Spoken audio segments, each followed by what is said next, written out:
Hello and welcome to Amethyst Star Crafting. My name is Jane Allmark and I'm a UK independent Stampin' Up demonstrator. And today I thought I would do something a little bit different. I thought I would talk about why I chose to use the Stampin' Up acrylic blocks. Now, when I started stamping quite a while ago, I, like everybody else, wanted to get lots of stamp sets, lots of inks, lots of paper, and do a lot of work. And I knew that my budget wasn't going to allow me to get all of the things I wanted all at the same time. So I bought myself some acrylic blocks, which I bought from one of the local craft stores.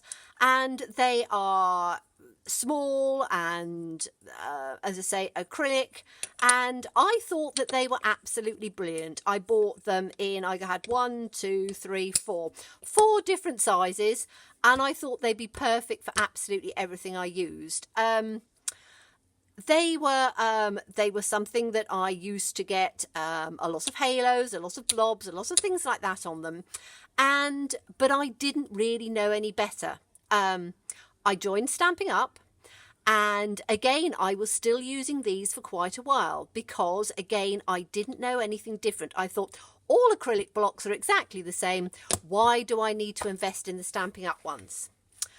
And then I bought my first block. So I am going to show you, over time I invested in their case.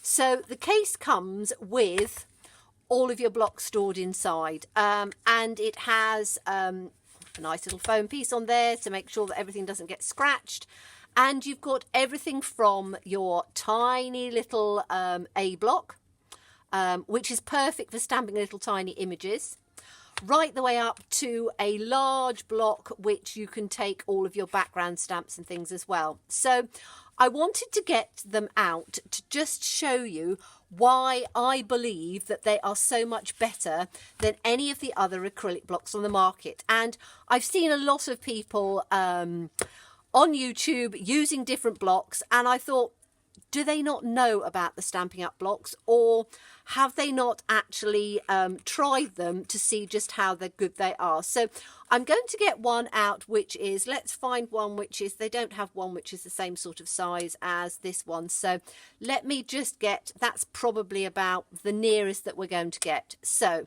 I'm going to take this one out, and I'm going to take the Stampin' Up one out just for us to do a quick comparison. Let me move that out of the way. Okay, so the first thing that you will notice is the actual amount of surface area and the acrylic block itself. These ones have square, sort of sharpish corners. They're not the easiest thing to hold. When we're stamping, we tend to hold a block like this, and you can see your finger hardly even covers it. If I show you the thickness of the Stampin' Up blocks, you can immediately see the difference.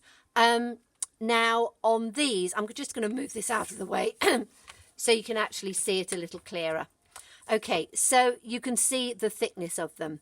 There is a ridge all the way round our blocks, and that is designed for your finger to put in. So if you look, your finger actually fits in, and the corners are nicely beveled and rounded. So when you're going to stamp something, your fingers just naturally fit into that groove, and you can see there's space above and below.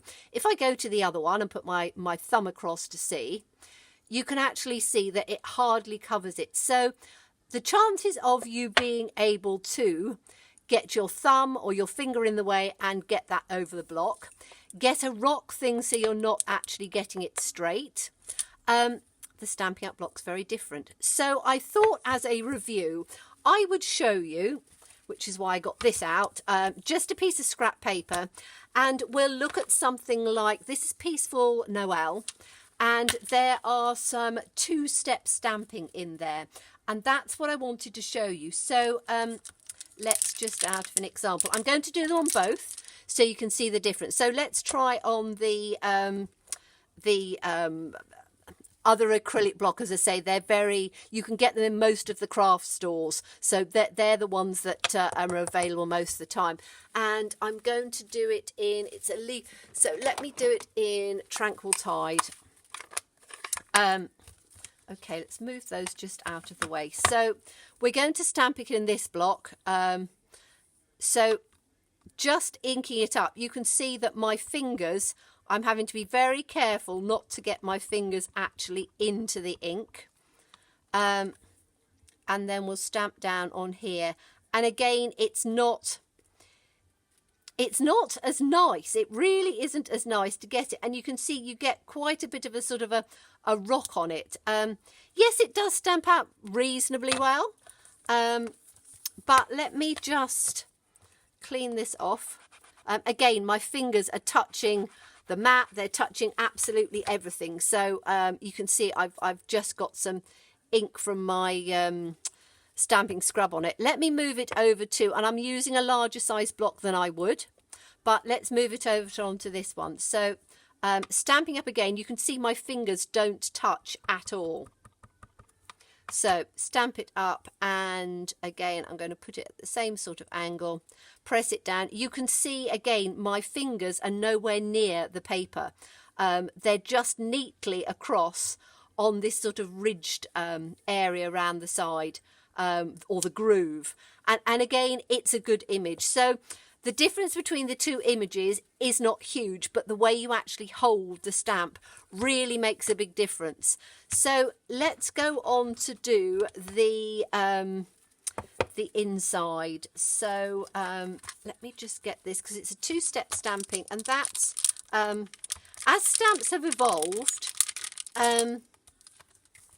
you really need to evolve with good acrylic blocks. So again, this is a larger block than I would use, but I'm wanting to do it with a comparison to this one. So let's ink this up. This is the Stampin' Up one, and I'm not going to ink it off this time, but you can see that you can line it up quite nicely. Again, my block is quite a way away. I can press it down. It doesn't rock the same. It is just, it's so much thicker to hold.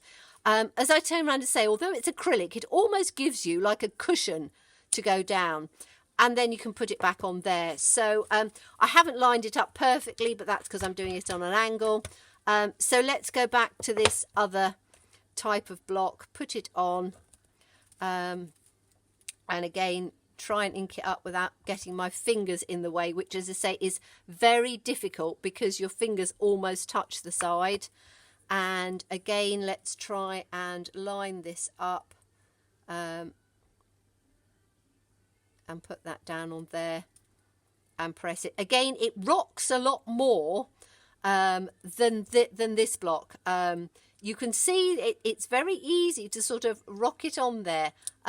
I will go up to the Stampin' Up one again and just see if you get the same sort of rock, because I don't believe you do. So let me go back onto this one again just to see. I'm just going to do it for the centre. So if I'm putting this down on here and pressing it flat, you do, I suppose, if you press it, but because it is far more the thickness and it's more solid, it's easier to press it down. So I'm not going to show you any more on that, but I am just going to show you the going back to get our block sizes out. The nice thing I like about our blocks, I need to just move that out of the way so that I can clean that afterwards, is the fact that, as I say, they come in every size you could possibly want. So you have your little tiny, I'm hoping all of this comes into the camera, but you have your little tiny A block. You then have a lovely block which is really good for those tiny little sentiments. Again, your fingers just fit perfectly down the side.